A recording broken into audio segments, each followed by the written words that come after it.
subax kasta waxa uu quudiyaa xayawaanka loo yaqaano bisadda, mukulaasha ama yaanyuurta.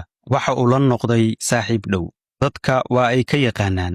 Markii ay arkaan way ku soo ordaan halka ay ka cararaan dadka kale. Markii aan waraysannay waxa uu noo sheegay in xayawaanku uu nagu dhex nool yahay, isla markaana uu u baahan yahay in loo naxariisto.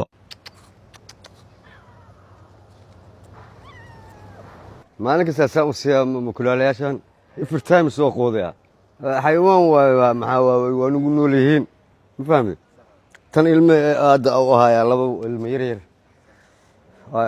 qolkan ku dhashay taas hal wiil dhashay waa nagu nool yihiin xayawaan nagu nool waay maasha Allah maalin kasta waa iska quudaya ilaa dartiis dhibaato adigoo wax cunin camal waayno ilaa kula joogaan anigoo kale horta anu ma ugu dirnay baa bulshadaan waa ka dheeraay magaaladan inta xeebtana jooga marka maxaa waaye hadda wax cunaa inaa maxay rabaa inaa